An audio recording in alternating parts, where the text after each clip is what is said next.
ಪ್ರತಿ ವರ್ಷ ಚಳಿಗಾಲ ಶುರುವಾಗ್ತಿದ್ದಂತೆ ರಾಷ್ಟ್ರ ರಾಜಧಾನಿ ದೆಹಲಿ ಮಂದಿಗೆ ಉಸಿರಾಡಲು ಕಷ್ಟವಾಗುವಂತಹ ಪರಿಸ್ಥಿತಿ ನಿರ್ಮಾಣವಾಗುತ್ತೆ. ಇದಕ್ಕೆ ಕಾರಣ ಕಳಪೆ ವಾಯು ಗುಣಮಟ್ಟ. ಕಳೆದ ಕೆಲ ವರ್ಷಗಳಿಂದ ದೆಹಲಿಯಲ್ಲಿ ಪರಿಸ್ಥಿತಿ ಬಿಗಡಾಯಿಸ್ತಾ ಬಂದಿದೆ.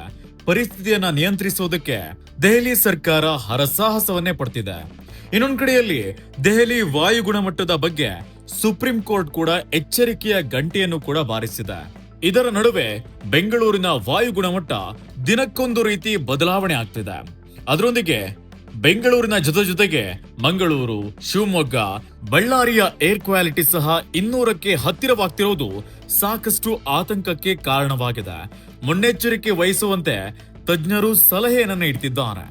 ಕೆಲ ದಿನಗಳಿಂದಲೂ ಏರಿಕೆ ಕಾಣುತ್ತಿರುವ ಬಳ್ಳಾರಿಯ ಏರ್ ಕ್ವಾಲಿಟಿ ಇಂದು 204ಕ್ಕೆ ಹೋಗಿ ತಲುಪಿದೆ. ಶಿವಮೊಗ್ಗದ ಏರ್ ಕ್ವಾಲಿಟಿ ಇಂಡೆಕ್ಸ್ 182 ಆಗಿದೆ.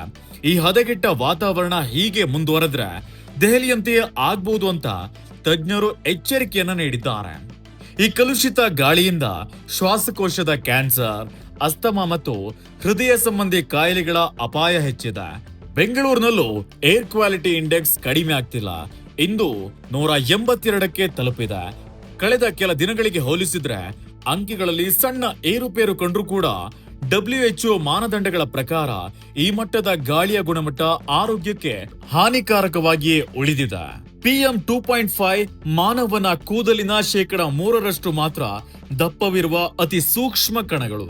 ಈ ಕಣಗಳು ಉಸಿರಾಟದ ಮೂಲಕ ನೇರವಾಗಿ ಶ್ವಾಸಕೋಶದ ಒಳಗೆ ಹೋಗಿ ರಕ್ತವನ್ನ ಸೇರುತ್ತೆ. ಇದರಿಂದ ಅಂಕಿಅಂಶಗಳ ಪ್ರಕಾರ PM 2.5 ಪ್ರಮಾಣ 84 ಆಗಿದ್ದು PM 10 109ಕ್ಕೆ ಏರಿಕೆಯಾಗಿದೆ. ಈ ಕಣಗಳು ನೇರವಾಗಿ ಉಸಿರಾಟದ ವ್ಯವಸ್ಥೆಗೆ ಹೊಡೆತ ನೀಡುತ್ತೆ.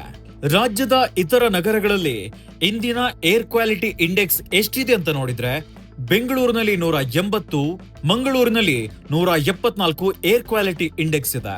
ಮೈಸೂರಿನಲ್ಲಿ 175, ಬೆಳಗಾವಿಯಲ್ಲಿ 156, ಕಲಬುರಗಿಯಲ್ಲಿ 170, ಶಿವಮೊಗ್ಗದಲ್ಲಿ 182, ಬಳ್ಳಾರಿಯಲ್ಲಿ 204, ಹುಬ್ಬಳ್ಳಿಯಲ್ಲಿ 166, ಉಡುಪಿಯಲ್ಲಿ 176, ವಿಜಯಪುರದಲ್ಲಿ 174 ಇದೆ.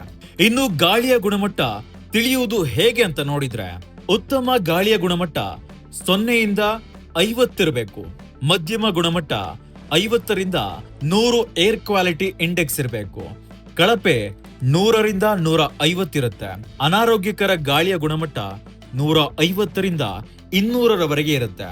ಇನ್ನು ಗಂಭೀರ ಪರಿಸ್ಥಿತಿಯ ಗಾಳಿ ಗುಣಮಟ್ಟ 200ರಿಂದ 300 ಏರ್ ಕ್ವಾಲಿಟಿ ಇಂಡೆಕ್ಸ್ ಇರುತ್ತೆ.